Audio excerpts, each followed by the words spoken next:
So, see any good moves lately? Welcome back to episode number 12 of the Survivor 50 recap show. I am Joey Operding, and today I am so thrilled because I am joined by the one, the only, the stupendous, the awe-inspiring, the crazy awesome, and the lovable SoCal. Hey, SoCal, Hello. how you doing? I'm doing great, Joey. How are you doing? I am doing so fantastic. So, for those who do not know, this man who sits in front of you, SoCal, is a close personal friend of mine. But the reason why I'm so excited to have him on the podcast is a little different from the reasons what I have the normal folks on that you've come to expect, or maybe you even freaking know, which is my good friend SoCal, is a pretty casual Survivor fan, all things It's considered. true. At It's least true. compared to the super fan nature that I know I possess, and I'm sure most people, if you're tuning into the podcast, also have. But I'm really excited about that because that means I believe, and we shall see, that SoCal may offer a fresh perspective, and he may not, which I think either way is very interesting. Um, so hi, thanks for being on. I Yeah. appreciate it. Thanks for having me on. It's the greatest honor of my life, and so I'm very happy to do it. Yeah. But let me ask you, so like as I mentioned and we talked about, you are kind of a more casual Survivor fan. So kind of tell me about like what got you into watching the show, where you're at and why you decided to tune into season 50 of all things. Yeah. So I did my story for getting into the show is like the same as every like umpteenth Survivor fan. I watched it with my parents growing up. Yeah. My earliest memory was we watched, I presume the finale, but maybe the last couple episodes of Survivor Heroes versus Villains. I remember that season. I remember the end of it specifically. Yeah. And then after that, I don't know if it was me and my sister that like we both watched it with my parents together. And I don't know if we started watching with them like right away or maybe a couple of seasons later, but like it wasn't that long after that that we started watching. I'm probably the earliest one that I can definitely remember. I know I've seen Kageyan. I know I've seen Kaorong. I saw quite a few in the sort of like late 2000s, early 2010s Hmm. ish. Probably around when I was in high school, I stopped watching Survivor as much, and definitely in college. Moving out away from my Sure. parents, I wasn't watching the show as much. And then I guess I've seen, like, one episode of, I wanna say Cook Islands that you recommended to me, but I never finished that season. Yeah. I will someday. Someday. Um, and yeah, in terms of getting me into 50, um, it is a lot of you, like, I wanted to it yeah, no, because like, as you mentioned, you and I are sorta close personal friends, and we're friends for, non-Survivor reasons. That is Um, true. but, uh, and but you're really into Survivor, and I know Sunder is really into Survivor, and that was always something that, like, I was like, "Yeah, I remember Survivor and I liked it, but, like, I don't really watch it right now." And then 50 was starting, and I was like, "You know what? Like, there's no reason I can't watch this." Um, Yeah. and in fact, 49, I actually watched a couple episodes of 49, and then I was watching with my family, and my family stopped watching that season. And so I decided this season, I was not going to wait for them. And, Yeah. I think that helped them to watch the season more too, because they knew that I was getting along, and they were like, "Okay, we gotta actually watch now." So that was kind of fun. Yeah. Um, but yeah, I just decided, like, "You know what? Like, I wanna be into Survivor, so let me just do that." And here you are, now you're on a podcast about it. So It's so you're true, it's hitting it big. You're hitting it big. yeah. Well, let me ask you because like, you basically haven't watched a full Survivor season that you are aware of since probably Cow Wrong, which was a long time ago. You've seen bits and pieces for sure, but I mean, so Yeah, let me ask you, Survivor 50 is kind of a different animal. So for what do sure. you think about the season to this I point? mean, I'm really enjoying it. This is not my first returnee season. I don't remember all of them. I remember Second Chances being very good. Hmm. I remember that I watched Winners of War, but I don't remember having a super strong opinion about it. Yeah. But it is very interesting this season to be like there's a good half of the cast that I actually recognize and have a real opinion on, and then there's another half where I'm like, I have no idea who these people are, and Yeah. I'm learning who they are with each episode. And this has been less the case in recent episodes because the cast is getting smaller and we're getting more attention to everyone on it. But especially in the early episodes, it was really interesting. Some of the contestants that were really not edited in didn't get a lot of confessionals to just be like, I know they're here, and this is a special season, so they must be here for a reason, but I don't know what that is. It's so I got the impression that it was sort of very frustrating to see certain characters get like under edited because you liked them and you wanted to see more of them. And Mhm. for me, it was more, I think I like them. I would like to know more about them, and the show's not really giving me that. So let me ask you with that in mind, I'm just curious. And it's Mhm. cool, no one comes to mind, but like, is there someone that was like that you were like, I don't get why they're here, and then there was like, whoa, okay, now I get it, or vice versa, where you were like, I don't get why they're here, and you still don't really get it. Um, so okay, in terms of someone that, like, I don't get why they're here, and I still don't, Yeah, that one I think is the more interesting question to sure, answer, go ahead. Yeah, because for me, my mind immediately goes to Joe, even though I know exactly why he's here, yeah, because my parents love Joe. And mhm. so I know why he's here because he was like, he was like a hero or whatever on his season, but I didn't see that season. I just see this one. And as far as I can tell, I mean, we'll get into this later, but I would say he is the only player left in the game that has no shot at winning it. Yeah. And I would agree with that 100%.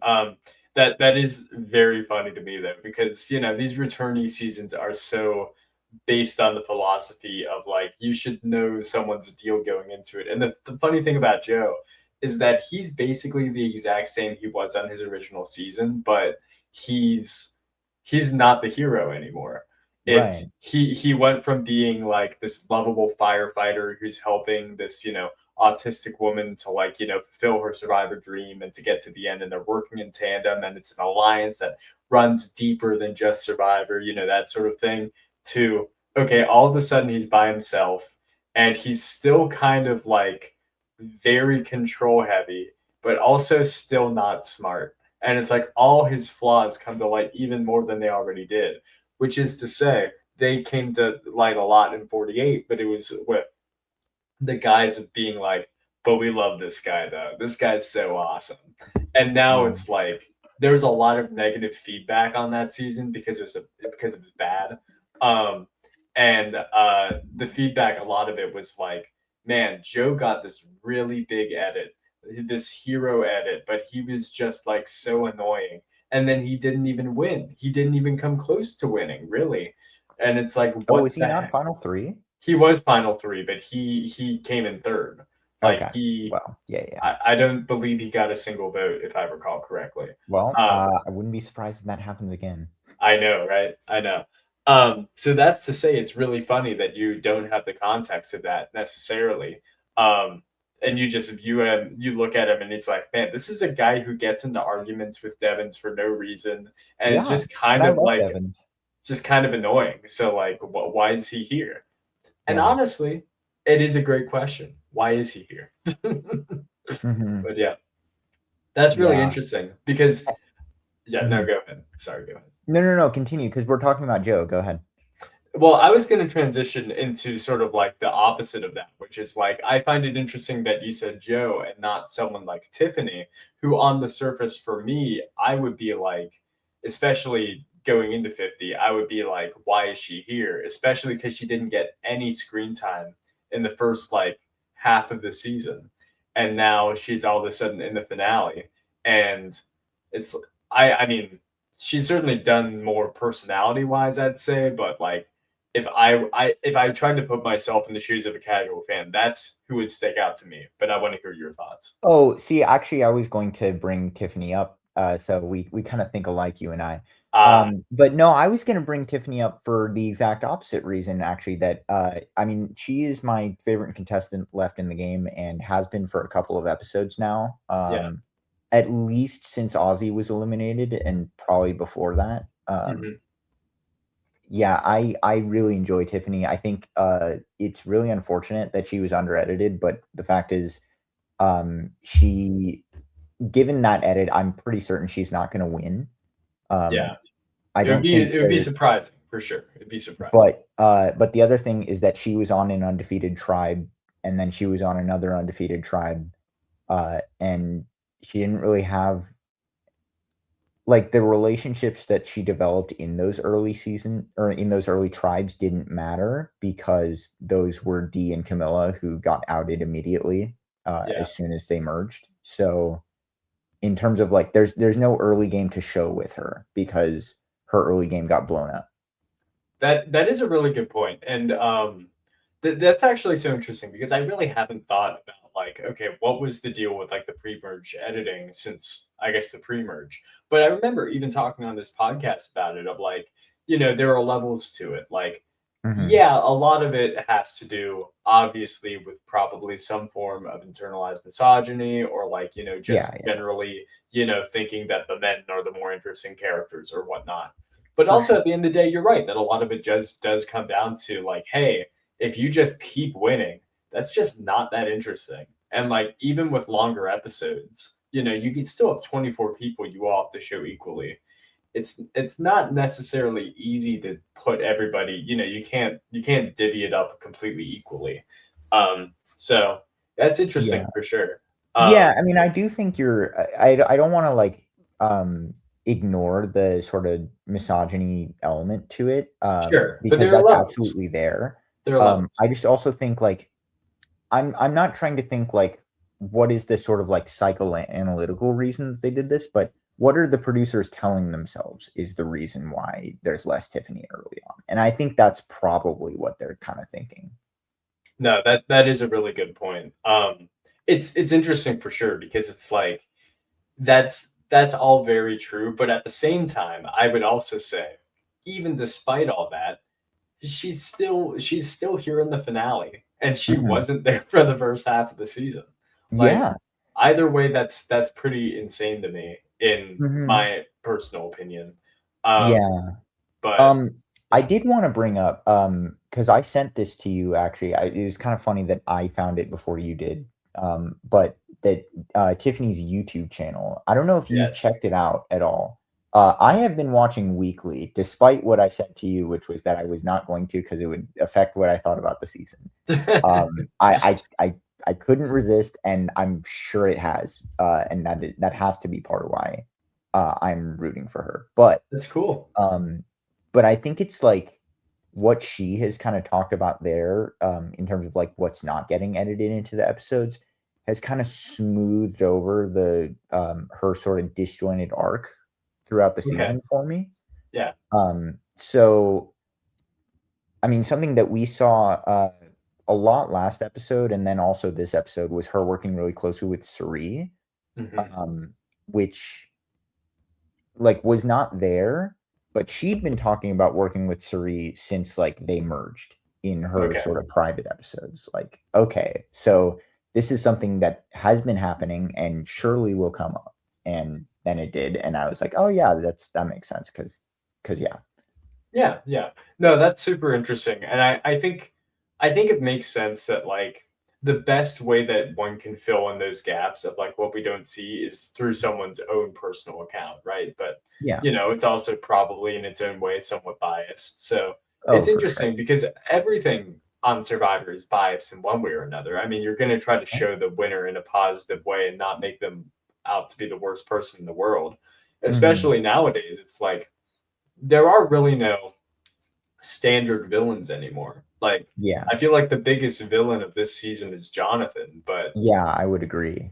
it's not for the typical like Russell Hantz reasons. It's a little different. Mhm. So um, it's interesting though. I did check out her YouTube channel, but I haven't really listened to any of it because I was like, well, I feel like I'm gonna get biased if I listen Yeah, to no, you. no, no. I mean, So I yeah, that's totally fair. I just, I have been. So no, it's cool. I no judgment here. I think it's awesome. it Um, I think it's kind of just been part of my way to like stay really invested in the season and like kind of keep thinking about it week to week.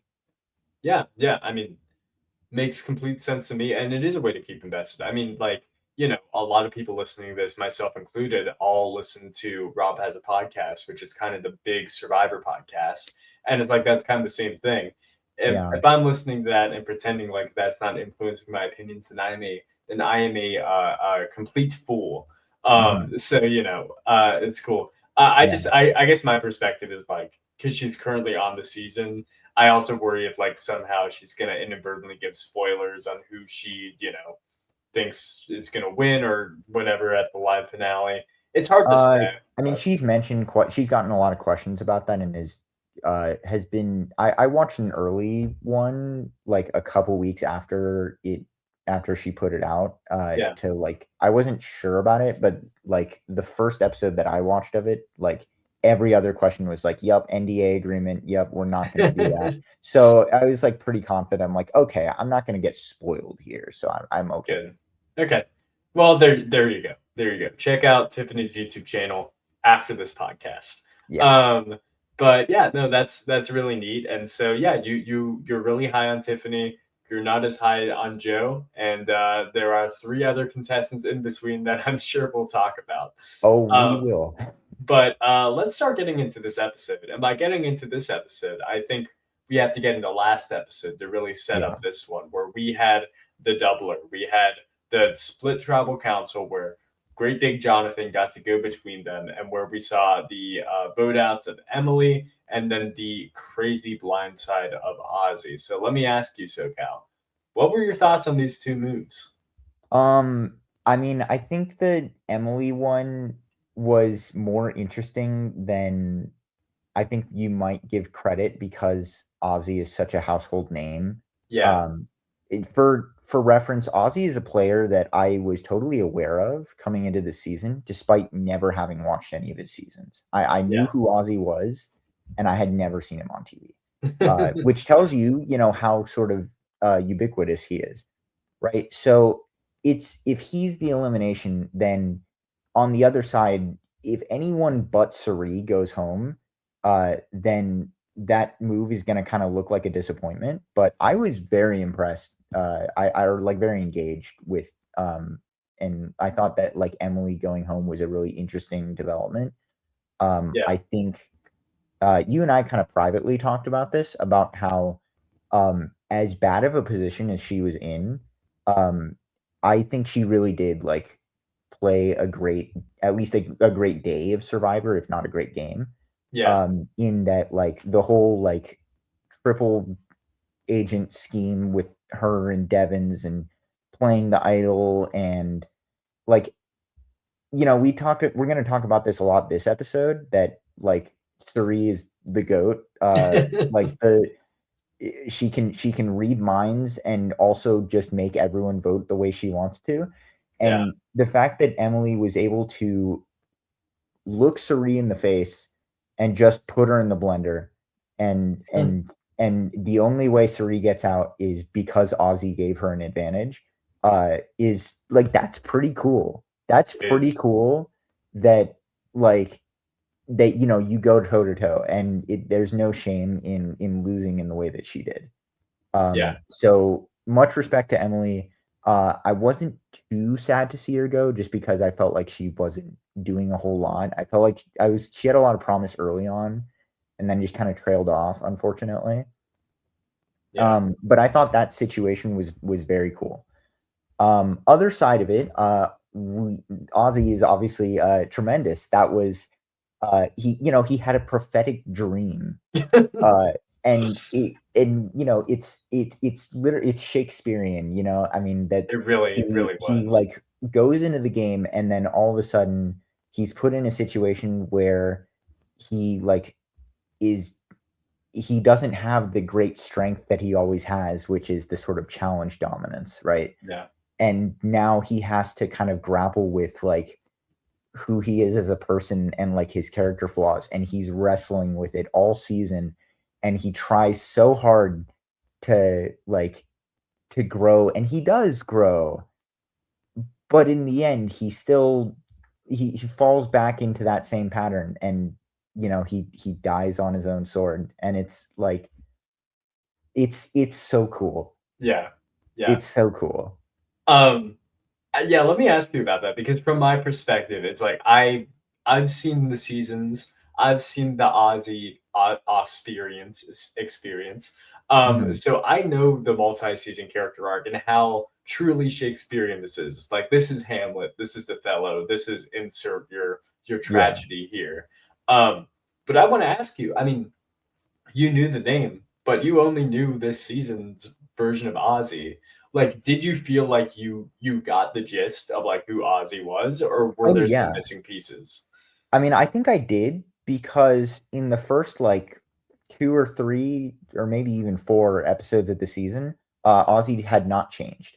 Yeah. He showed up and he was who he was, and then immediately he has to face his demon and play coach in a challenge, like, 2 minutes into the first episode, Yeah. and then he loses, and he throws out his back, and then he goes on this massive losing streak, right, where even Jeff, like, calls him out, like, "Hey, Ozzy, you're, like, the challenge GOAT, and you're winless. You, like, can't catch a break. Like, what's going on, bud?" And so I think I totally did get the sort of where Ozzy was coming from going into the season. Um, and plus, again, with that sort of, like, household ubiquity, I was aware that he was sort of like a challenge beast. Yeah. And, it was pretty early on apparent that he was not very good at other parts of Survivor. Yeah. Um, so, yeah, I think it was very interesting to see him actually be a pretty decent, social play he had I would say he had actually an extremely good social game in this game. His Mhm. strategy, was still not great, Yeah. and that's why he lost. Yeah. But it wasn't terrible, I mean, we talk about, like, how great Suri is, and she's gone episode 1, and the only reason that she's not is because Ozzy saved her. Ozzy, like, rallied the troops to say, like, "We can't do it. We need Suri." Yeah. And, he kinda tried to do that with Mike White as well, to in a less successful way, but I think that's it was like it shows that, like, even before he sorta hitched his wagon to these sort of better strategic players, that he was playing a more ambitious game, which Yeah. was very cool. It definitely, I mean, he said it in confessional time after time that he was no longer Ozzy, he was Oscar. And Yeah, then at the end of the day, he reverted back to his four-letter self and became Ozzy again. yeah, Um, so it's fun to say, but I mean, you are completely right. I feel like you have like you're almost completely right on what I would say my read of Ozzy is, which is great at challenges, not so great at other parts of Survivor. He comes onto this season. He expects to be the same old Ozzy, or maybe he says he's going to change, but he doesn't change. And then like he keeps losing, and he's like, okay, I got to adjust. And then he wisely's like, well, maybe if I just work with Sari, that'll be good enough. And it was. And then he got separated from Sari, and he became his old self again. Like yeah. it's That was the perfect. other thing that stood out on rewatch of that, because I did rewatch the back half of that episode yesterday, Yeah. and the like way that they were editing Suri and Ozzy like looking across the beach at each other, like it was, this girl is not a home. This is not the stove I know. Yeah. Um, that's yeah, I did not notice that when watching. Yeah, I So, think it but only I mean, I don't know, it's very deliberate because like, they're talking sure, about, like, Suri and how she's frustrated that she can't get to Ozzy, but it's also, like, especially after Ozzy goes, you're like, "Oh, no, this is it." yeah. But that's all to say. It's so interesting to hear your perspective, and it gives me honestly solace that like, okay, the Survivor 50 like editing is doing its job maybe better than we give it credit for. Because I mean, Yeah. that's the thing with these returnee seasons is like they're not built for people like Joey Overnick. They're not built for me who's seen every season and knows every single person on whatever random season's behind me right now. Yeah, That's Dan Barry, the astronaut. Like I'll take your word who for would know that? Um, it's more designed for people like you who have seen a few that. seasons over the years and are like, yeah, I may as well watch this. It's a milestone season, essentially. I mean, there's a little Yeah. more to it than that, but um, the fact that you can still be like, okay, I get why this guy's a legend. That's cool. I love that. Mhm. Yeah. Um, and his legend status of also being stupid leads us to this episode, where the very first thing we get is Suri basically bashing Ozzy for being stupid, Yeah. which was pretty great. Um, but I mean, there were a lot of things that happened at the tribal council. I mean, Rick, as part of this plan to try to save Emily, played his idol, and then so at the start of this episode, he's lamenting of like, hey, now I am truly by myself, and I got to go look for an idol. And Yeah. so he does, but he is And I am joined. lamenting, hey, they didn't put any idols out there for him to look for. Well, I mean, there might have been. I really don't know. All I know is Oh that no. there's a big lurking Jonathan right next to him the whole time. So Yeah, that was pretty fun. it's a little tough to look for. I mean, it's interesting because like what do you do in this situation if you're Rick Devens? I mean, it looks like he was just kind of trying to look anyways, but like, is there some Yeah. other strategy or I'm okay, I'm not sure where I'm pulling this from, and yeah, I'm sure you'll know. There was, I think it was a season where they had, like, a couple of vets and mostly new players. One of them, I okay, think, was Sandra, and then she got, like, voted out immediately. Um, okay. but the other guy, like, kinda made it far, and, like, he immediately, when they merged, like, he was like, "Okay, we have a buddy system. Fucking no one is looking for idols on this." Okay. Yes. Okay. You are talking about Winners at War, or Yeah. maybe Redemption Island. Okay. Either or, because it's either way, it's Boss and Rob. Um, Mhm. and on both those seasons, even though Sandra was not on Redemption Island, the other person Okay. was Russell on that season, who got voted Sure. out pretty quickly. And during the merge, he was like, "Buddy system, you can't go anywhere without someone else." And then in Winners at War, he tried to do the same thing, and he got That's voted the out. one. Okay, Winners at War is the one Yeah. I'm thinking of because he tried to do that and everyone hated him for it. But, like, Yeah. it's kinda working for Jonathan because all 3 of the other people hate Devons or Yeah. however many it was. I guess, Devons was first to go, so I guess, like, everyone wants Devons gone, Yeah. so it's Yeah. fine. Yeah, he's public enemy number one, and he knew it. Yeah. And frankly, his only ways out were idle, shot in the dark, immunity, miracle. Those are the Mhm. four options that really are going on here. So yeah, Devins is looking for this idol, but he's not successful. Whether or not there's an idol actually out there is a fair question. I assumed that there would be, but I really don't know. I don't know. It's I shrug my shoulders and I say, I don't Yeah. know. I don't know. Um, but anyways, that happens. And the thing about this episode is it's a good old two-parter. Mhm. And so we get our first immunity challenge, which is a real classic in modern Survivor. Stack a thing on a thing. Um, You know what I say to this one? Finally, a challenge where they're not just standing. yeah, they're I'm moving Yeah, slowly. they're moving very slowly. Yeah. We'll take it. hmm Um, but yeah, that is true. There is a lot of standing in modern Survivor challenges. Yeah, Um, and I love it. I love a classic Survivor standing challenge, I really do, mhm. but I needed to I was, like, going into this episode, I'm like, kind of fiending for some athleticism, and, we didn't quite get it here, but we got it. Yeah, I mean, it takes balancing a thing on a thing takes athleticism, I guess. At least Yeah. it takes control. Um, I and mean, I so, was thinking even, like, you know the one when they have, like, the balls spinning around the little oh machine sure, thing? Like, yeah. something like that, where at least, like, the object is not just to not do anything. Well, So I'll tell you what. I mean, this is Survivor 50 in the hands of the fans. oh, yeah, People got to vote on the final immunity challenge, and that that might be it. was one of the three. So I don't know if it'll win, but I certainly wouldn't be surprised. That's Yeah. all I'll say. Mhm. But anyways, so yeah, we get the classic thing on the thing challenge, and everyone's favorite firefighter on Survivor 50, Joe, pulls it out. He's very serious about it, and he wins immunity. And at that point, it's kind of just it feels like kind of a wrap, right? It feels like Devins is kind of going home. But I mean, did you think that there's a way out for him, or did you think that? What were your thoughts at this point in the episode, if you can I remember? mean, my sort of thoughts were at this exact point in the episode when Joe wins immunity, I thought like my first thought was, well, that's the least interesting way that could go. Sure. And then my other thought was, well, actually, that's probably the most interesting way it could go because it means that everyone who could possibly be a target is vulnerable, Yeah. right? Yeah. So it means that like yeah, it means that like Rick can still swing at Rizzo, at Suri, at whatever he tries.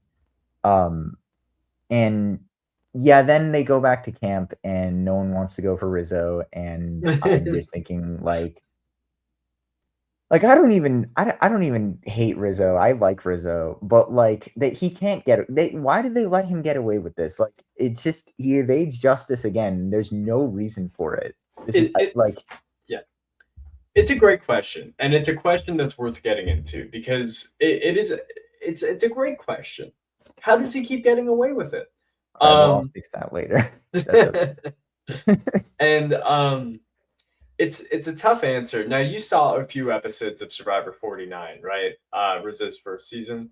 Yeah, I don't think I really got a lot of him. I got a little bit of Savannah. Like I Yeah, recognize Savannah, but I don't think I really got a lot of Rizzo. yeah. Well, the thing with Rizzo is essentially that holding on to idols and not playing them is his thing. Like Oh, I'm he aware. Yeah. Um, and so 2 seasons now where he's done it. I mean, he has played back to back, but like this is his gimmick. Oh yeah. No, no, no. Yeah. And they talk about it in the episode like that he wants to make this a thing, right? So they know this is his winner angle, and I think they're right that like if he doesn't have that, then the jury's not going to vote for him because they don't know him. So Yeah. so I don't understand why they allow him to have this narrative. I guess the argument is I assume is that they just don't think he's gonna win anyways. Like even if he holds on to the idol, no one's gonna want to vote for a guy who calls himself a Riz God at the end. You know what I mean? Um, Yeah. which I think is fair. I think it is fair. And here's the thing with me, my deep dark truth is that Mhm. I was really high on the Riz train, choo choo, or Mhm. Riz, I should say, I'm um, aware. for a while. But I got convinced out of that on one of these past podcast episodes by just the moniker of like, who would want to give $2 million to Riz God? And I'm Ozzy like, and Suri. Ozzy and Suri are the only two. yeah, Maybe. it's tough to imagine. And so, but Maybe Christian. yeah, I don't know. and There's a way, but maybe, but he'd have to be up against some plumbers and firemen, at least one fireman. well, Um, yeah, I think he would have to be up against mm, well, he can't be up against I think the only way he goes is if maybe if he's up against Tiff and Joe. yeah, I think Tiff has a little better of a shot than Rizzo, but also might have the jury doesn't really care about her yeah. thing going. But maybe I'm wrong. Maybe they all like her.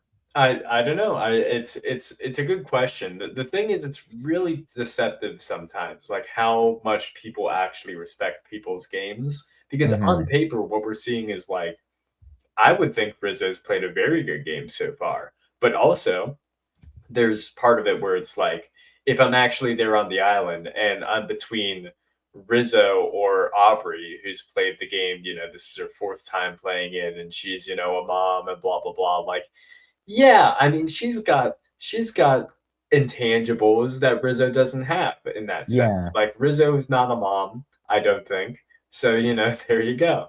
But I it's mean, this yeah, kind of goes to something that like I was thinking about sort of like just sort of leading up not like during the episode, but sort of after watching it, like everyone left is too good at this game that like they are going to by being too good at the game and like too well, like they know too well who is going to be popular with the jury, that like by playing good survivor, they're going to deny us a storybook ending to this season. That's a really good point, and I did see sort of a similar take to that online, which I agreed with, which is like part of the reason why this like Final Four fire making, which has been a staple of like these new era seasons, can be annoying instead of just a traditional vote out, is that means there's less time to vote out the biggest threat on the beach. Like, you could the reason why someone like Cerise going home at final six instead of final four is because you can't guarantee she's going home at final four Yeah, anymore. yeah. So, What if a tiny little bolt of lightning strikes her pile and yeah, then she wins the fire challenge? it's and then she wins the game. And it's like, it's not a guarantee that she's gonna get that little spark of lightning or whatever. In fact, Yeah. it's a far cry, but I mean like all it takes is one very kind wind gust, and then she wins Mhm. $2 million. You Yeah, know what no, I I mean? mean, I don't remember which season it was, but I've seen that happen where, like, one player was heavily favored in the fire challenge and then just couldn't do it. Yeah, I mean it happens. Like sometimes you just don't clutch up, or the wind doesn't Mhm. clutch up, I guess. Yeah, But regardless, that's all to say that the forced fire making aspect of it means that you have to take out your biggest ops faster. And I yeah, think that leads to being like, okay, well now Suri and Devons are gone, even though the game would that's almost certainly be more interesting if either of them were still in the game. You know what I mean? mhm. Yeah, Yeah.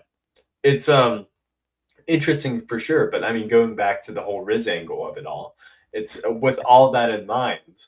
When it comes to Rizzo and him holding on to his idol, I guess perception is reality. Where it's like, if most of the people on the beach, excluding Tiffany, just don't think it's a very big deal, then it's probably not a big deal. Like, I mean, if I'm on the jury and everybody comes back to Ponderosa or whatever, and it's like, yeah, Rizzo still has his idol because we don't care about it. And then he sits at Final Tribal and is like, I had the idol the whole time and nobody cared about it. Then I don't no know. one's gonna care about it. Yeah, Yeah. yeah, No, I get, what? That's a good point. And I was mostly, that kinda solidifies for me that, like, yeah, probably he probably doesn't have an angle. Yeah, I think that, I mean, the obvious, trick there is that, like, that he takes credit for everything that Suri and Ozzy have been doing. hmm Even though I think he clearly, uh, maybe you disagree with this, but I feel like for most of the season, it's been pretty clear that he is the third banana in that dynamic. yeah, for sure, for sure. I think, yeah, I think he hitched himself to a wagon to get to be one of the three in the top three, and unless the fans voted for final two, which is possible, I guess, um, then it's going to be a final three, and I doubt he was ever going to actually sit next to Suri at the end. But No. I mean, working with there's a reason Suri got to the final six. It's Yeah. because she's so good at the social game that it's like, yeah, Mhm. you want to work with her because if you are aligned with her and she's aligned with you, she's going to drag you further in the game. Like, there's no more obvious example than that of what happened with Ozzy this season, where Yeah, he I mean, just I got, think even if you are, I I'm thinking about, like, Jonathan working with Suri, which at the time when I was watching those episodes, is like, inexplicable. Like, are you kidding? This is the most obvious threat right in front of you that has not been working with you all game, so what are yeah, you doing? yeah, But I'm thinking about it, and it's like, I think, like, everyone is doing the same, like, everyone is kind of on a smaller scale doing the same thing that Ozzy was doing, which is sort of what you're talking about, that, like, mhm, what, even if, like, I know that I can't beat Suri and that, Suri's strategy makes it so that, like, her best interest and my best interest are not the same thing. I also know that I will never know this game as well as she does, so probably listening to her advice is a smart move unless I, like, really need to make a big one. I think there's also an argument of like sort of in the same way that you could say, oh yeah, well, Joe is somebody who, no matter what, is not going to win. My argument would be like, no matter what, Cerie's not going to win either because everybody agrees if she makes the end, she's going to win, and she's not going to go on an immunity run. So it's Yeah, like she, especially in this episode, like, oh man, our first plan, Tiffany, won immunity. I guess now's the time to get rid of Cerie, and yeah, everyone's yeah. like, yeah, Just okay, it's time. go back, open up all reliable. Yeah, yeah, exactly. Yeah. So, I think that's part of it too. But I also think all that's to say it goes back to your initial point, which is like, yeah, this is not the most exciting end theoretically to Hmm. the game because all the big threats are gone because that's just kind of how it goes. Like Yeah. I'll give you the biggest example of that. Just jumping ahead to what our final five is now. Oh, Um, I've been looking at our final five this whole time. I should yeah, mention I've been, yeah. No, no, go ahead.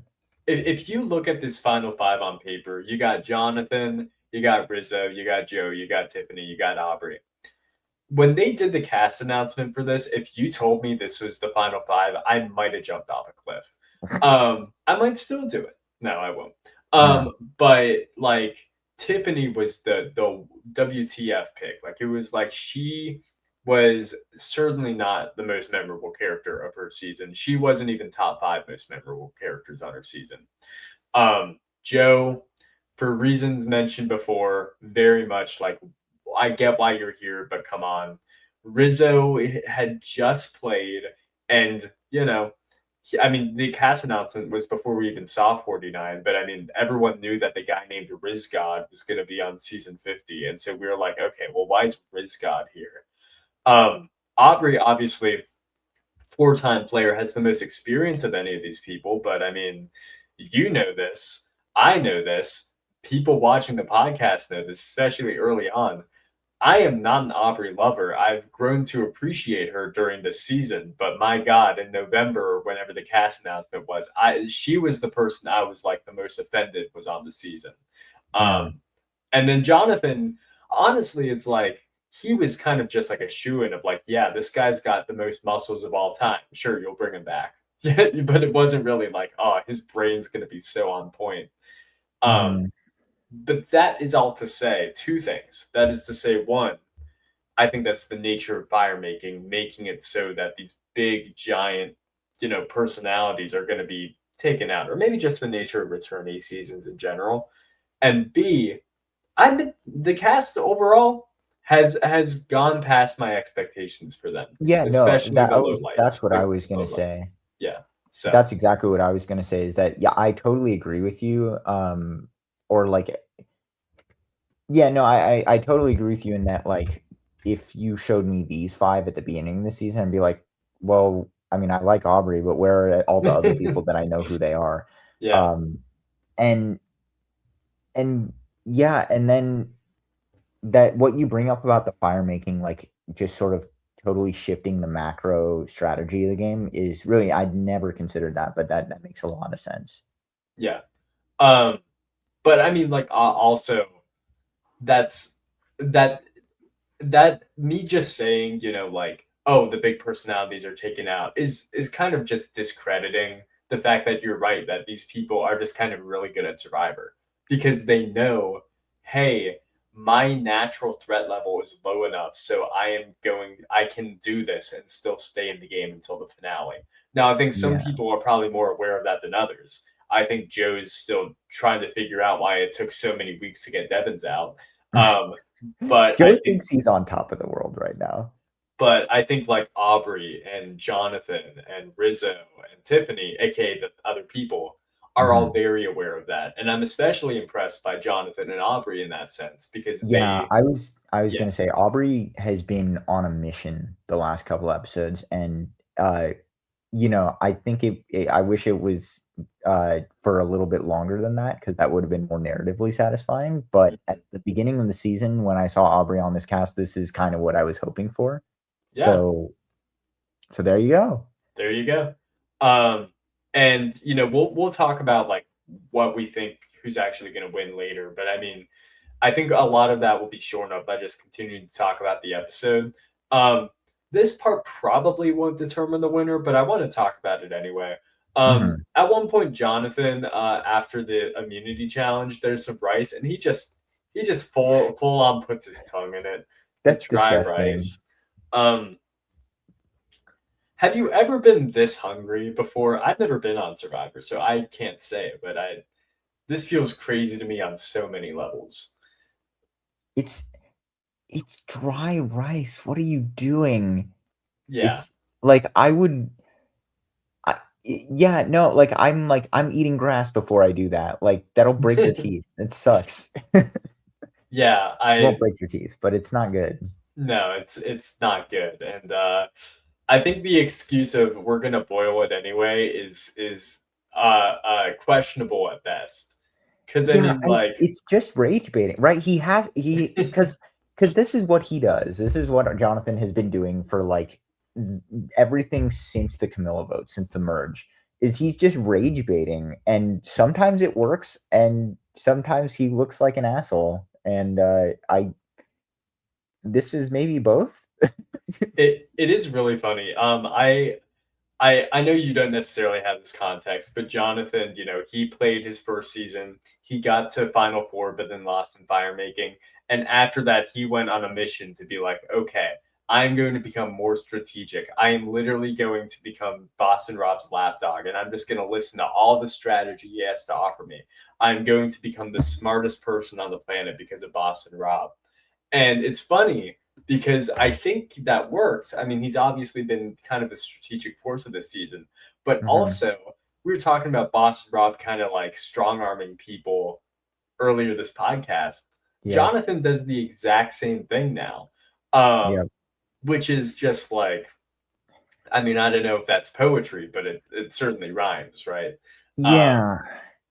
I that, mean, I yeah. think it might be like it's a playing to your strengths, right? It's like Mhm. if you're not, 8 feet tall and like jacked as shit, then like playing this sort of like domineering, like be five fo fum, I'm king of the jungle, whatever. Like it doesn't work if someone if Aubrey tries to do that. If Aubrey tries to Sure. do that, she gets voted out immediately because they're like, oh my god, what a bitch, right? But Yeah. Yeah. Jonathan does it and it works. So I think it's I don't like Jonathan. I quite dislike him, in fact.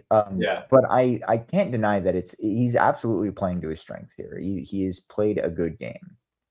It is really interesting. Honestly, Jonathan's game kind of fascinates me in this degree because you're right, where it's like he's playing a game that very few people could manage to do. It just so happens that I feel like most of the time, if you're a strong man in Survivor history who's being like, you gotta do what I gotta say because I gotta say what I gotta do, or whatever, like you're gonna get voted out sooner rather than later. You're not gonna make the finale, right?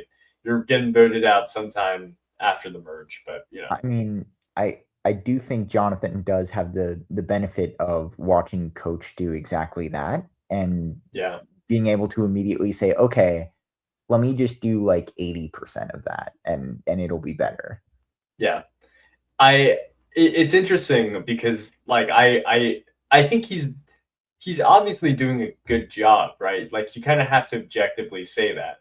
Yeah. But also I'm sitting here and I'm like, but if he makes the end, like, are people gonna be like, man, you bulldozed this game so hard, you strong armed me, you really did. Here's $2 million. Because I mean, I could see there's this like doing 3 or that. 4 people on the jury that are gonna say that because they were Jonathan's allies that got voted out by the 3 Aussie alliance.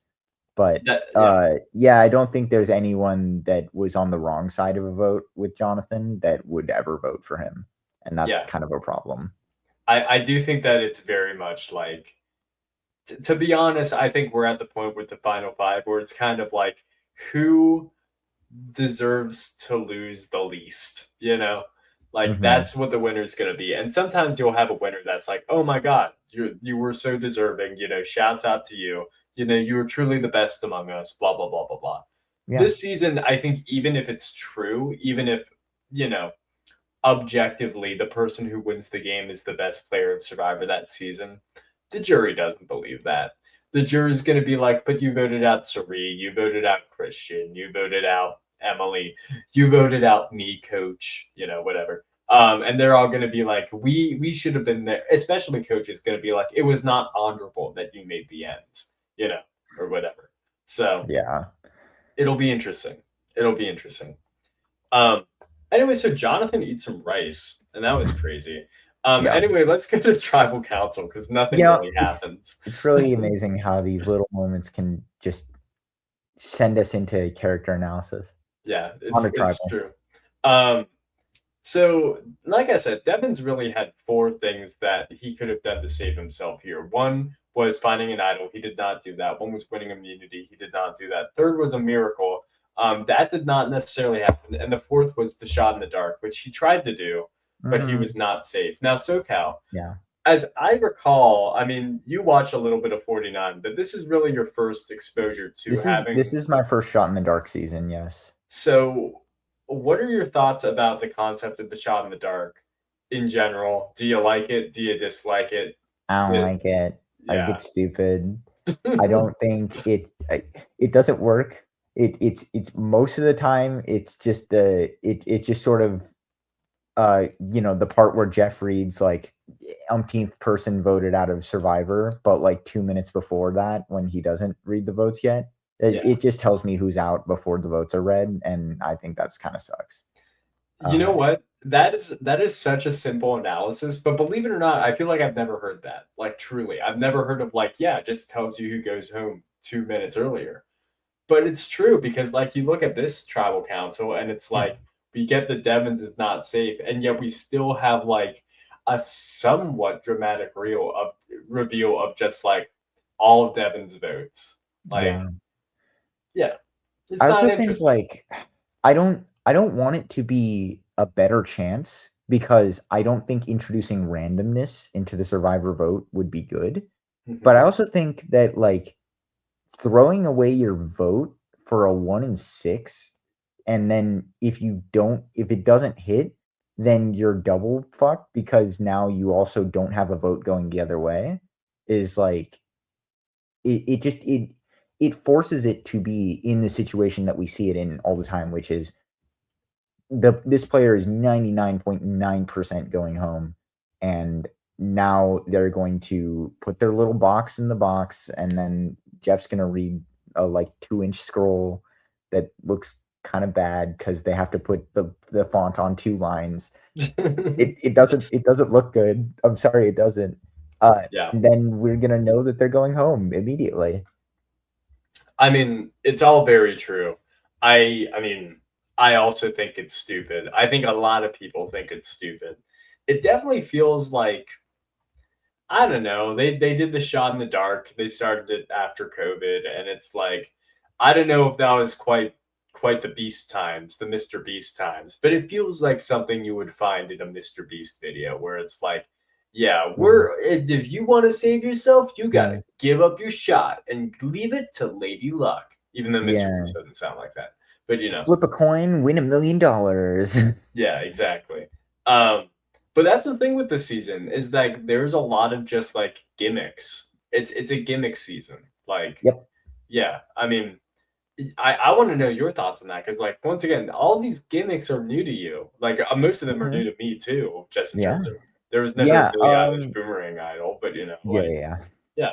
yeah, Um, well, I can sort of give my general opinion first, which is like, I respect what they're doing. I respect what they are trying to do because, for the 50th anniversary of Survivor, like you gotta zhuzh it up a little bit. So I understand what they're going for, and I also, um, I also like I'm accepting of the fact that like by throwing so much out there, you not all of it is gonna be good.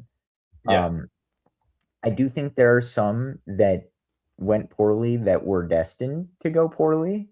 I mhm, think you've talked about this, that players lost their vote and then had no way to get it back, yeah, for like, you know, 5 episodes. and mhm, and the only way to get it back was survive a tribal without your vote, but all of a sudden, whoops, that tribal is the first tribal post merge. Whoops. Mhm. That's like that sucks. The infamous blood moon, the worst episode of this season. Yeah. Uh, yeah. I mean, like all three of them. Like as soon as they were drawn up, that was it. Like Yep. and if you flip it to where all three of those players win immunity somehow, Colby wins the climbing challenge on one leg, and all of that, someone else is screwed in the exact same fashion, and it's Yeah, just leads, and so it's not necessarily like, yes, I liked all of the players that went home, but even if I didn't, it just creates less interesting gameplay. for sure. And it's the idea, it's this sense that like the twist is trying to make the game more exciting, and it is doing the opposite of that. But Yeah. then there are times when it doesn't do that. Then you have the Mr. Beast coin flip, which was like pretty fun. It's Devin's winning an immunity challenge, but the challenge is be the funniest guy, and he did it. And that's cool, and eh, so and you don't have that moment if they don't try 10 other ones that didn't work. Yeah. So, uh, overall, like the sort of abundance of gimmicks, like I'm glad that this is not every season, because that would be exhausting. Mhm. This season already has been a little bit of exhausting just because there's always some nonsense happening every episode. Um, Yeah. this might just be a 26 days thing, but I think double eliminations just kind of suck. Uh, I would agree with that. Yeah. even in an episode like this where it's like we had two normal tribals, it's just like, yeah, but I would like two more episodes of that instead of one. Um, but I think for the most part, I think it's been more good than bad, mostly because most of the time the gimmick has not outshone the game, and the Mhm. game was always going to be good because you're inviting back the biggest personalities in the history of the show, or at least most of them. Yeah. I mean, I think it's a really fair perspective. I think the reason I would disagree with it Mm. Oh, feel out of the blue. It feels like it's something that with the new era and these shots in the dark and the 26 days and the journeys they go on to and the lost votes for no reason, like it's kind of been a steady ramp up to this where it's like boom Billie Eilish, boom Jimmy Fallon, and it's like whoa whoa whoa whoa whoa whoa whoa. This is a celebration season. This is like you bring back all of these great players, and then you take Colby, and you're like, by the way, you just got blood mooned, idiot. You know, well, I mean, he got injured, well, sure, idiot. but you So, understand but what I'm but saying. yes, Yeah, yeah. Um, and it definitely, I think, I think really what I think most Survivor fans want at the end of the day is they want a fair game, and I'm not saying it hasn't been fair, but it definitely has been gimmicky. And I think gimmicky can lead to a sense of, you know, a lot of contestants maybe getting screwed over when they shouldn't have. And I yeah, think there are levels to it. I think some people who've gotten screwed over maybe weren't actually screwed over and were already in a bad spot. And some people definitely did get screwed over. It just kind of depends on yeah. your I mean, perspective. even like going to last episode where I think you and I would agree, the actual eliminations went basically perfectly. Yeah. Yeah. But it is really unfair that Jonathan has been, on the back burner all season, lucks into one challenge win, and it's just a regular challenge. It's not like he had to do anything else to do this, and Mhm. then he's given the most powerful advantage in the game. Yeah. It definitely like to equate it to video game terms. It's like a late stage Mario Party board. It's chance time. Yep. Yeah, it's chance time. It's I landed on the happening space and I get to play a little mini game and all of a sudden I win a star. Yeah. It's a little different from what you would traditionally think of traditional Survivor, traditional Mario Party. It's much more, Hmm. you know, spin a wheel and then something crazy is gonna happen. Yeah. Um, and I don't necessarily think that's bad. I mean, I'm enjoying the show. I'm talking about it. We're here Mhm. talking about it. We've sat through the whole season. We got one more episode to go. We haven't quit yet. And I still think with the nature of the personalities, it's good. But I think it's also fair to be like, come on, what are we doing once in a while? I think that's what any fan of any show should be doing, or really any media. And here we are. Yeah. Yeah. So Yeah, no, I'm not uncritical of it. I just think I guess it's just my thing is, like, I really enjoyed this season, yeah, and sometimes it's been in spite of the nonsense, and sometimes it's been because of it, and I am just sort of at peace with that, I think. yeah, and that's good. You are serene in that sense, SoCal. So I supremely appreciate that. Um, but yeah, let's move back on to the episode because of course Devon's was in fact not safe, and the thing about not being safe is that it means that you're not safe. And so Devon's did in fact get voted out.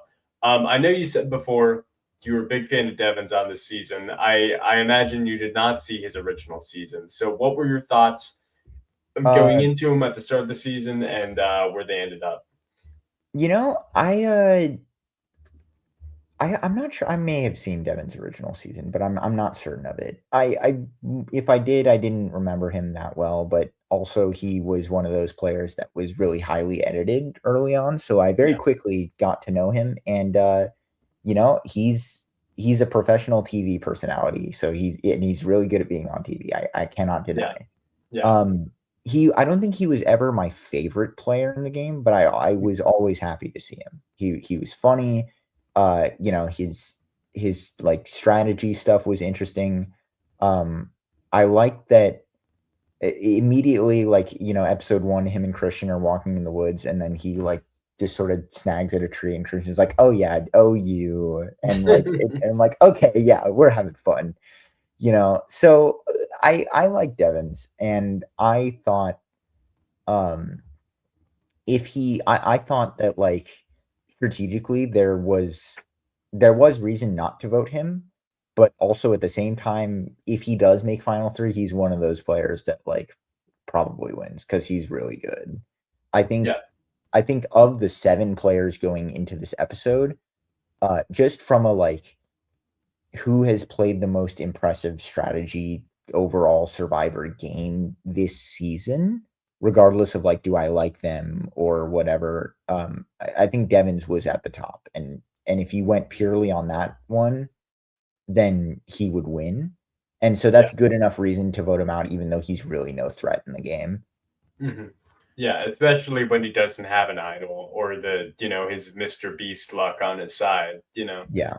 Um, Now, but about that, I wanna make sure I read the text correctly, that if he didn't use his idol last episode, he had it for this one, right? It didn't expire yet? Um, yes, that is correct. He would have been Okay, able to use it, yeah. But but also, he if he didn't. didn't use it, he probably would have gotten voted out because I believe it was a tie vote They between would him have and Devin. three-wayed, tied, and then if you revote, are you allowed to play an idol on the revote or no? No, Okay. you are not. Okay, So so then they would have got him. yeah, so it was a correct idle play. He Yeah. managed to last one more round because of it. Mhm. But one Yeah. one round was all he could. So yeah. So Devins gets voted out. Very tragic. Mhm. But that's not the end of the episode. In fact, it's like the It's only, halfway like, point of the halfway. episode. Yeah, Um, we haven't even found out why it's called that title. and in fact, it's so crazy. I would almost call it inconceivable because Mhm. that's what we have up next.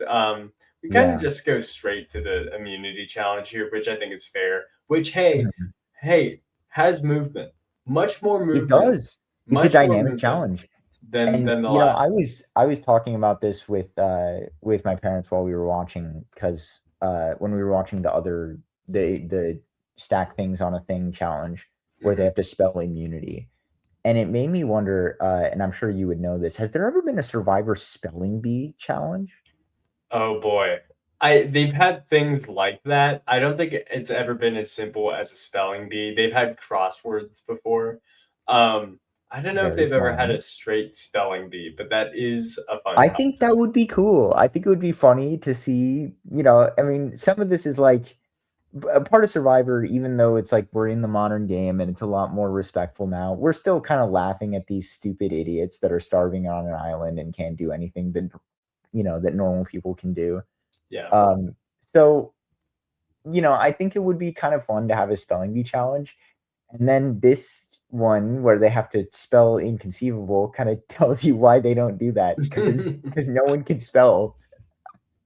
I do appreciate this challenge, and we do it basically every season for what it's worth. Mhm. But I do appreciate it because it does make the contestants look very stupid. Yeah, Um, it's a real run through an obstacle course and then hit your head at a puzzle at the end. yeah. Um, because the thing about it is like I guess it makes sense. You're so tunnel visioned on like this letter goes here, this letter goes here that you're not seeing the full picture. But Mhm. I wish I got some pictures of like the way that Joe spelled inconceivable because it was nowhere near close. Well, I Even think because yeah. it's not symmetrical, so that was why, I But think. but even beyond that, it was wrong on both sides. It was like incognizable or Oh, something like yeah. that, you know.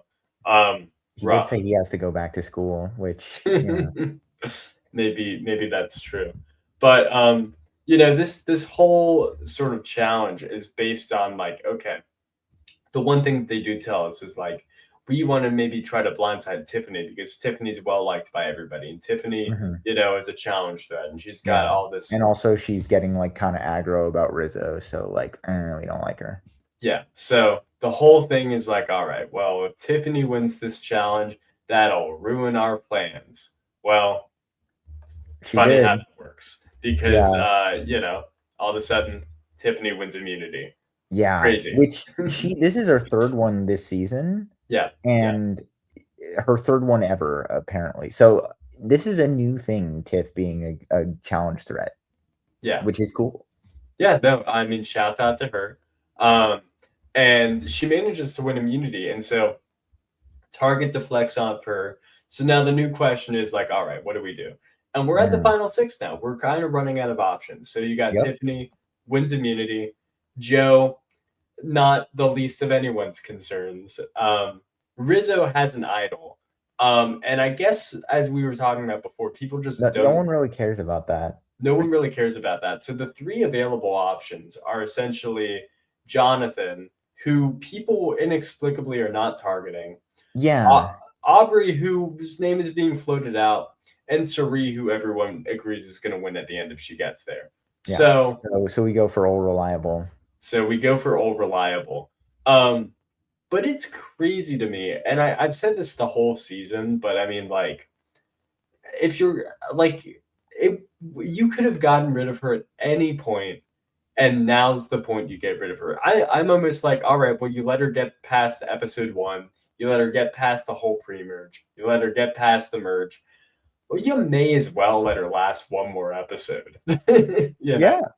I mean, I mean, you shouldn't, I but think the alternate universe where Suri Fields is in the Survivor 50 finale, even if she doesn't win, is a better world than the yeah, one we're in. yeah. I mean, there's Even a if it lot more means saying intrigue. goodbye to Aubrey, who probably had the most interesting episode of anyone. I mean, you could absolutely make the case, especially because like Sari knows that she's on the chopping block. She pretty much knows that okay, my goose is a little cooked if I don't do something. And the thing that she does is she basically uses Rizzo being a loyal ally to her and telling her what's going on to try to pin the blame on Aubrey and Yeah. saying, she's a little bit of a rat. Mhm. Which I thought was really interesting because I mean these are the two most seasoned players on the island that kind of now are battling head to head for a spot in the finale. It's cool. Yeah.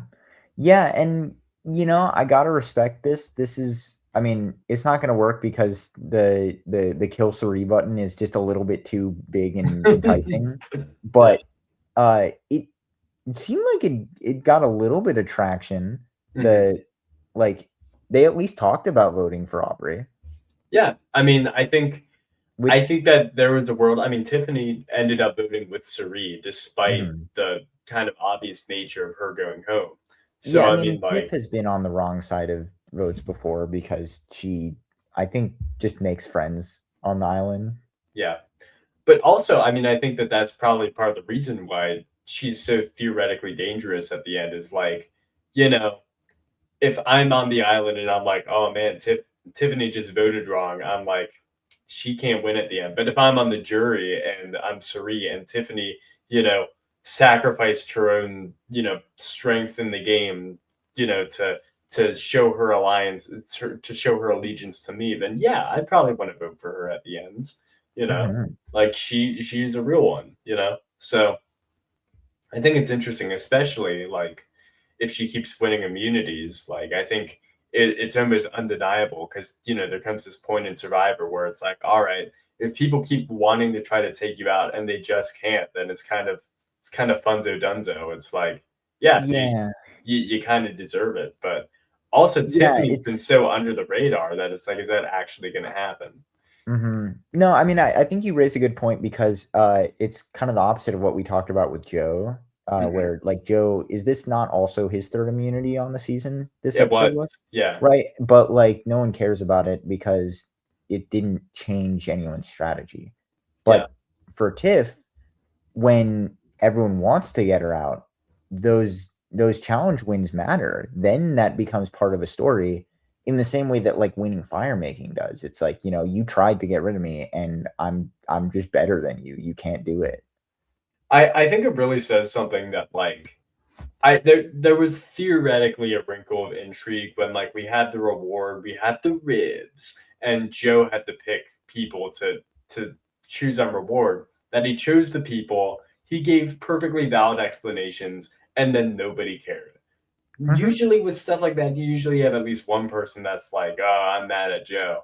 But even here, it was like Jonathan was like, "Man, Rizzo really shouldn't have gotten picked because he had chicken and he wasted it." Like there was no one was like, "Oh man, I'm really annoyed at Joe," which means one of two things. It either means that like, "Oh, we love Joe, like we know that he had the purest of heart," which is possible, or They it's do more not like love Joe. or it's more just like he is such a non-factor that it's like I'm not even processing that he made that decision, you know, Yeah. which I think is more Yeah. likely. But but that was the last day. And this is this Mhm. day where it's That is Suri true. versus Aubrey. That is true. Yeah. Yes, back to business. So Sari is trying to pitch Aubrey as like this rat, and Jonathan's kind of scrambling, and he's going, "Did Joe's like, did you say this?" And Aubrey's like, "No." And then, I mean, that's kind of it. We really don't get much more of like what's going on there. Mhm. That tells me that there probably wasn't that much. I will say, like, it seems like Jonathan was able to suss out pretty well that, like, okay, Serene might just literally be lying to me. Like, Yeah. even though, as he says that, she hadn't betrayed his trust in the game yet or whatever, like, I mean, if there's any time to betray one's trust, it's when you're going home. So I Mhm. guess whatever. Um, but that's all to say that the Cerie Field gambit does not work, and that kill Cerie Fields button was a little too tempting for all the people on the cast, and so Cerie Fields does in fact go home. Um, so you'd Mhm. seen Heroes versus Villains. Had you seen any other Not season with Cerie on it? yes. There was the one they show with like her crossing the water on the bridge or whatever. That Uh, was a returnee season that I did yeah, watch. Game Changers. Yeah, Yeah, yeah, that'll be the one. yeah. Yes, so I've seen that. Didn't remember her that well from it though. I kind of felt like I was like, I'm like I saw Sari at the beginning. I'm like, I think I know who that is, but I'm kind of like reintroducing. And then it took like 3 episodes, and I'm like, oh yeah, I know Sari, and she's awesome. Yeah. I mean, on that season, she was like very like under edited. Like, I'll tell you Mhm. how under edited some of the people on that season were.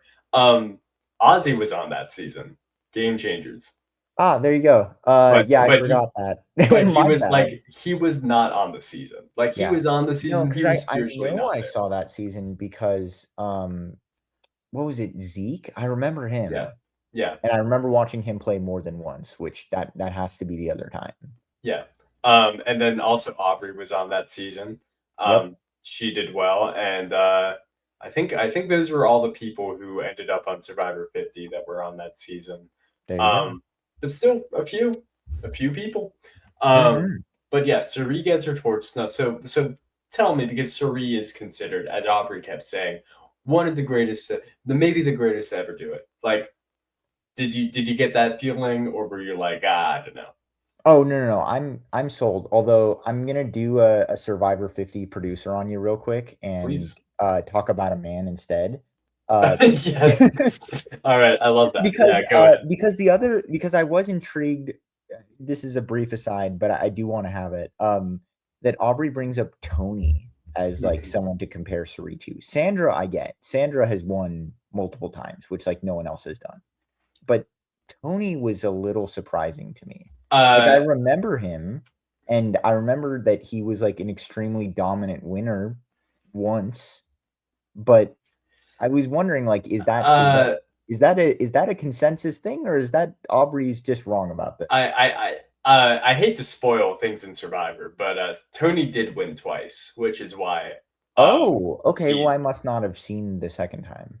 uh yeah, the first time was his original season, the second time was Winners at War. So maybe you didn't finish that season. I don't I know. probably didn't. I mean, I definitely remember that, like, on Cagayan, it's like he was he won every challenge and found every idol and was like a very likable person and had like elite strategy and snuffed out every plan against him. Like it was just Yeah. you know in single season dominance, like I can't, I wouldn't argue against it, but I was not aware of the sort of like the all-time argument for it, but that, yeah, a second season that would do it. Yeah, I think that's basically the nature of it, is like when you win two times, it's kind of hard to be like, Yeah. come on, Anyway, back to yeah. Suri, who's a much more interesting player anyway. Hmm. Yeah, no, I think that's true. I think it's pretty crazy that the way you've talked about it is that she just automatically has individual immunity for at least half, if not like three-quarters of the game. Uh, Pretty much. I mean, because everyone likes her too much. yeah, And also she can make everyone vote the way she wants them to. So not only does she have immunity, but so does her alliance. yeah. And something that I think was really cool with that was in this season, I don't know if this has been always the case, but she kept her alliance very small. She made herself available to everyone, uh, not tied to anyone, which maybe is just sort of a modern like voting block style of Survivor, Hmm. but it like there was the back half of this game has been defined by the sort of divide between the old heads and the new bloods. And Suri is like clearly demonstrated like being the kind of the only old head that was able to sort of navigate the new game, Yeah, at least yeah. deliberately. Joe's got here by accident, but Hmm. yeah. Such as life, I guess. Mhm. But no, I think that's a really good point. Is like Cerie is definitely like, even on her like initial season, like she has a level of like, I can adapt to anything that just most people don't. And I think, Mhm. that's probably a lot to do with just like the stubbornness of most people in the world. Like most people want to be able to say it's my way and my way is going to be correct because I want it to be. But I Yeah. think I think Serene knows how to push the buttons well and to make people, listen to her even if they don't think that they're listening to her, if that makes Yeah. sense. I will So, also say, despite her never winning a challenge and never even being like top 2 in one, uh, it feels at least like this season she's been better at them. That like she's been like pretty okay, like more sort of middle of the pack. I mean, I don't know if I personally agree with that, but I also recognize that on a season of all returnees, like and some of them are old to be sure, but I mean, a season of returnees, most of these people know these challenges well, and Suri happens to be the person that's competed the most in them. So I think Yeah. it makes sense that she kind of knows the in and outs of them, but also Mhm. I think, to put it candidly, she's not Jonathan out there. She doesn't Oh, have no. the physical gifts that Well, I mean, I these don't other even people know do. if Jonathan's Jonathan out there. Joe's been doing better than him at the That's same fair enough. thing. Yeah, yeah. But I think it's fair to say, if nothing else, she knows how to navigate the game without needing to win immunity. And I'm Mhm. not saying that the people left in the game necessarily need that either, but I mean, definitely helps. Yeah, well, I mean, Suri, again, for the part as long as she lasts in the game, she doesn't need to win immunity, but, Yeah, then at the end, she does, and that's unfortunately not an option that she has.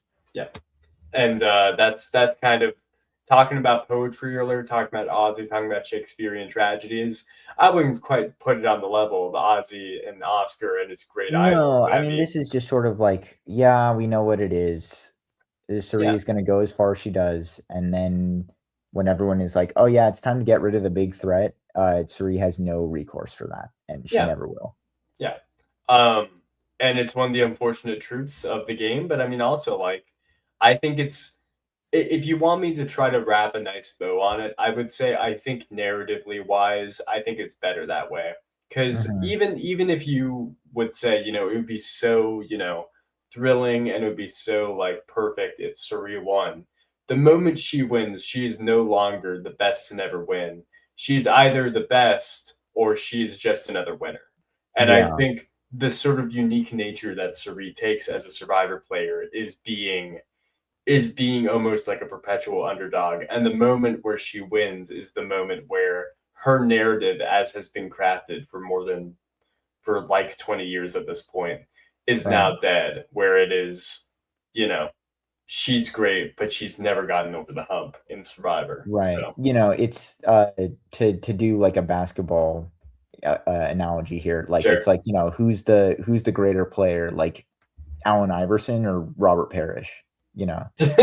Two With, very like, random people, all things considered, but yeah. right, but one of them never won and Mhm. also has an amazing story, and Yeah. one of them won quite a lot, and you don't really know who that is, Yeah. you I know? mean, I think that's perfectly fair, honestly.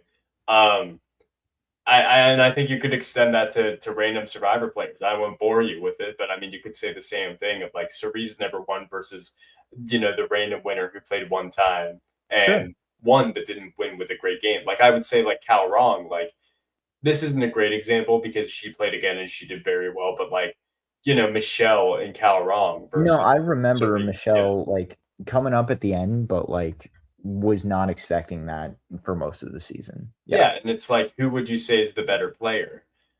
I honestly, if you ask me who's the better player, Michelle or Sari, I would have a hard time giving you an answer. I would probably actually say Michelle, but also, like, I might also say Robert Parrish is a better player than Allen Iverson because Robert sure. Parrish played 23 years in the NBA. I You mean, know, here's the question, do you think Savannah's a better player than Sari? Because that Savannah won. that is true. And then she got bounced episode two. Mhm. Um, that is a good question Right? because Or even, like, D, you know? Would you say D is a better player than Sari? I would say D's a better player, but that's also because I think D's just Very one of the dominant season. she's Yeah, she's yeah. just really good. Now, Savannah is a much more interesting case because like something you also have to think about is like I guess you could bring the Robert Parrish argument back where it's like comparatively Robert Parrish might have been playing with plumbers and firemen.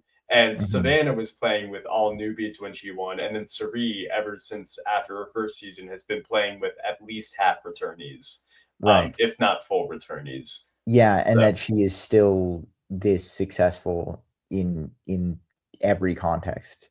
yeah, it's Yeah, like making the finals out of the Eastern Conference versus the Western Conference. I mean, yeah. one is way easier than the other. So, you know, Mhm. basketball, smile. Yeah. Yeah, yeah. Um, but My yeah, I thing, not really your thing, but I have to make an analogy somewhere. I I I I do my part. Um, but regardless, so yeah, Suri goes home, but you got it. You completely understood it. Oh, no, no, no, I totally agreed. Um, and maybe that's just from watching podcasts in addition to the show, but yeah, I I But I agree. even Jeff's like, at the end, he kind of Jeff says, "You this time you say it," yeah, which, that's yeah. it's kind of neat. But also he says like, there's a reason why every Survivor fan loves you. Mhm. That's not something that you say to Savannah. you know, No. I that's mean, it's unique. every Survivor player loves Suri. Yeah. Yeah. It's That's why just she would win. ubiquitous. That's why Yeah. she would win, even if she was not a strategic mastermind. She's just so unbelievably likable that like no one would not vote for her. Yeah, for sure. So Suri does go home, and it's tragic, it's sad, and it does leave us once again with this final five. And I'm gonna bring this picture back up because we're at the point where, hey, we've gotten through the entire season. There are still a few people we haven't really yet to talk about. I mean, we talked about Joe, we talked about Rizzo. I think we talked about Tiffany somewhat. We talked about Jonathan a little, but we really We haven't talked talked about about everyone a Aubrey. little, but yeah. So I knew going into the season, and you told me that Aubrey would be who you would root for. How have you felt about Aubrey so far in this game? Like we're at the finale now. Are you over the moon? Are you the happiest person on the planet? Tell me, tell me. Joey, I gotta be honest with you. I actually have kind of like been disillusioned with Aubrey. I've kind of at first when you were saying that like you didn't care for Aubrey like early in the season, I was like, oh, why? What's wrong with her? And then I watched the season, I was like, oh yeah. Now, what with that being said, I do like I think she's sort of innately likable just in a sort of underdog sense Yeah, that like everyone kind of likes that. It's a very sort of casual angle on it, but it works. And then when this episode we kind of see like, oh yeah, Aubrey's actually like kind of awesome out there because she just turns it on at the end. sure. Yeah. And that was again, I kind of wish that we had been able to see a little bit more of that because as is, we're gonna see 2 episodes of the Aubrey that I actually really like. Hmm. But, but we got one, and we're gonna get another next week, Yeah. whether she goes home or not. And I think at this point, she is probably my winner pick.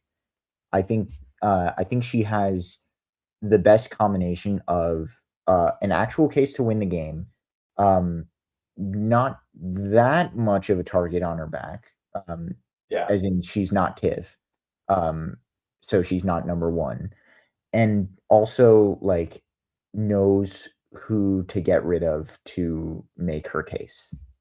Hmm. I think. I think. I think you're right. Is basically what I will boil my thoughts down to, which is like I think at this point, I bring the board back up again. We kind of talked about the reasons why a lot of these people won't win. Joe's the obvious one, but it's like Rizzo is a child. Mhm. Jonathan is kind of egotistical in his own way. Tiffany, I think, has a decent shot, but I mean, she was the target last episode, you know, Yeah, and unless she wins again, she's probably out. yeah, and then Aubrey's just kind of to me, she's just kind of there. But I mean, you kind of do want to just kind of be there, and then all of a sudden you're at the end, and it's like, by the way, I've been here the whole time, and I made these moves, and by the I way, mean, I think you can genuinely credit her with the Aussie vote. I think, yeah, if you look back a little bit, like, she can she can try to ape Devin's thing for the coach vote, I guess. Um, and, Genevieve, as much as, like, that was bullshit, the players aren't gonna remember that, you know? sure, yeah. I mean, at the end of the day, she survived, and Genevieve didn't, and It's Genevieve is true. not on the jury. So there Yeah. you go. No, I think those are all good points. I think especially like I mean, you've seen enough Survivor seasons to know this. Like moves in the pre-merge do not matter for the end of the game, and No. moves that happen and you skating by through BS is not something that's going to be remembered at the end of the day. Because at the end of the day, what matters is the moves you made with the people on the jury. Did you get Mhm. coach out? Then yeah, that's a move on your resume. Yeah. And I think especially compared to a lot of the people here, it's like Joe has not made a move. I No. really don't believe that Tiffany has made a move. I think she's been part of moves, but I don't know anything that she's orchestrated herself. Like she's really wanted to be on the Rizzo train, Riz over the past few Mhm. episodes, but no one's taking the bait. I think uh Rizzo has kind of made moves, like he kind of did the Ozzy move, sort of, but also at the same time, his nickname is like Rizzo the Rat or whatever. So like, I don't know if people really respect that. And then I think Jonathan's made a shit ton of moves, but I also think that like, so what? I mean, I think Jonathan has played he has undeniably made moves. I think he's made the Yeah, most moves of anyone left here. The problem is he is so loud and annoying and big. And what that means is that like he's burned everyone that he's voted out, yeah, right? In a way that um you have to be likable. And as much as like Jonathan does have some people on the jury that like him, I think if Jonathan goes final three, he's got at least three easy votes in Chrissy, Coach Steph. hmm But I think pretty much everyone else on that jury hates him, and yeah. that's really the unfortunate thing about it. I yeah, this is kind of going back to what I was saying before, but I'll say it again because we may as well. I do think it is a jury of like, or a case of who do you want to lose the least, and I think Yeah. Joe nobody wants to see win. I think Mhm. Rizzo few people want to see win. I think Jonathan the people who want to see him win probably really want to see him win, but I think that's Yeah. few and far between. And then you have Tiffany and Aubrey, who I think people would respect winning to Yeah. varying degrees. So. Yeah, and that's the thing. Like again, to the thing with Jonathan is not that he doesn't have any votes on the jury, is that Yeah, he has no. There's no variance. Like there are people in the jury that he could not. There are too many people on the jury that he cannot possibly sway, yeah, and everyone else, even Joe, I think, could sway like a neutral vote. Like Joe could maybe get Ozzy to vote for him, and I don't think Jonathan could. yeah. I think that's also a good point because you gotta think about that at this point. Like, who's actually going to vote for who? We're at the nitty gritty. I guess Yeah. I guess this is all to ask. Hey man, we got five people left. Rank Hmm. who you think's going to win. I know you said Aubrey's your winner pick, but rank who has the most winner equity at this point. I think Aubrey's number one. Yeah, After that, I would probably say it's tough. I think it's Tiff. I think it's Tiff just because I think then I would probably say Jonathan and then Rizzo and then Joe. And the Yeah, reason for that is just it's what we talk about. I think Jonathan has like a ghost of a chance to win at the vote and is reasonably likely to make it to the end. Whereas Tiff, I think, has a pretty good chance in the vote, and just has to take care of actually getting to the end, which will be hard. yeah. But if it happens, then I think she could win. My perspective is pretty similar to yours. Like, I think I agree with you that I think Aubrey is the big winner pick right now. I think she's just got kind of everything going for her right now. Like she Mhm. doesn't have the threat of like, oh, she can win immunity for the last two rounds and Yeah, make but she herself good. can.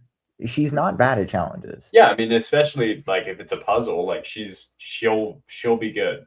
Um, Mhm. like so she's got that going for her for sure. But also beyond that, like she kind of has the narrative of like I played four times, I've done my due diligence in Survivor. Like even this past episode, she said something like I played 130 something days, and everyone was like, "Whoa," you know, Yeah. like she's got that going for her. After that, I think I would say Jonathan. I think, it's really easy to be like, as you have said, like, it's easy to be like, I don't personally care for watching Jonathan, so I don't want to see him win. But I do think, truly, I think he has the strongest narrative of what we've been shown in the show. Like, I think if he won of these five, he would be the strongest winner of them.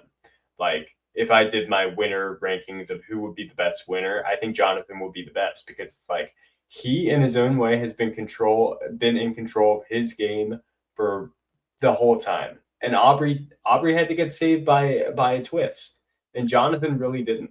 So Uh, but also I don't know if that I that I I kind of wonder if he goes instead of Emily, if Tiff wins that immunity.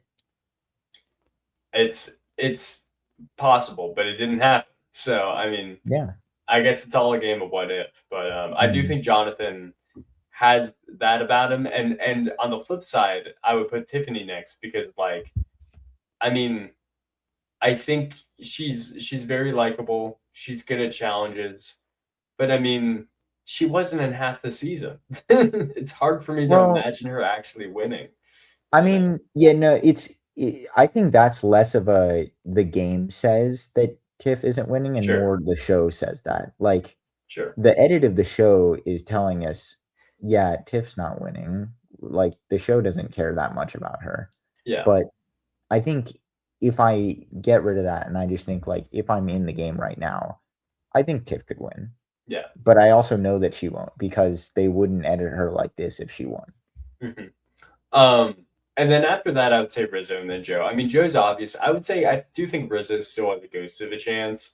I just think he needs it to be him, Joe, and probably Jonathan, and hope that everybody else is just like really, really mad at Jonathan, and then he just absolutely fumbles the bag at Well, yeah, Founding that Council. and the thing is for it to be him, Joe, and Jonathan, what really needs to happen, which is really what I would need to see from Rizzo to be convinced by him, just me personally, is that he needs to make a move, and that move is get rid of Aubrey. But he needs to make his own move Yeah, because as much as like the pre-merge moves don't really matter, every move that Rizzo can sort of take credit for, except for maybe getting rid of Charlie, is so easy to say, well, you were just kind of behind other people for that. yeah, And even the Charlie vote, you still have D there as a witness to say, hey, actually that wasn't really you. So I think he really needs to definitively make his own big move and not and if he does that, if he takes Aubrey out, his chances drastic go up. yeah. Absolutely. But also the concern is kind of, I mean, they were talking about it on the beach this past episode, which is Rizzo thinks his big move is just, I had an idol the whole time and you didn't do anything about it.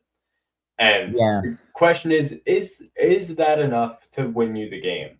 And Hmm. I would say the answer is no. Is Yeah. no, it isn't. But I mean, also if if the other options are Joe and a very annoying Jonathan, then it's like maybe that is good enough.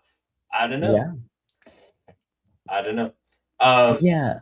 And I mean, I think that sort of speaks to like Rizzo being on 49 and then immediately on 50 and not getting to watch his own season. yeah, That he doesn't think there's more for him to do than just take one more day and win. yeah. I mean, this is something that has happened throughout the course of Survivor history. Rupert famously played back-to-back seasons, basically played the exact same both times. Russell Hantz played back-to-back, basically played the same both times. Yeah, Um, that was they both went into heroes versus villains right after, right? um, Rupert went into All Stars, but he did also play on Heroes versus Villains. Okay. Whatever. Yeah, anyway, sorry, go ahead. Amanda Kimmel, who was on Heroes versus Villains, played back-to-back seasons and basically played the same way. I believe the Riz God is simply an extension of that Survivor history where he got an idol, did the exact same thing with it. In his original season, he got eliminated during the finale. I'm not saying that's going to happen to the Riz God this time, but first of all, I wouldn't be that surprised. And second of all, I don't think he's going to win at the finale. So I think Mhm. that'll be the same. And we'll just kind of have to see how it goes, I guess. Yeah. But yeah. Um, What we can I, definitely agree on is poor sad Joe at the bottom. I do think he's going to have the exact same arc he did on his original season, which is he's going to go to the end and he is going to get absolutely no attention from the jury and he's going to finish in third.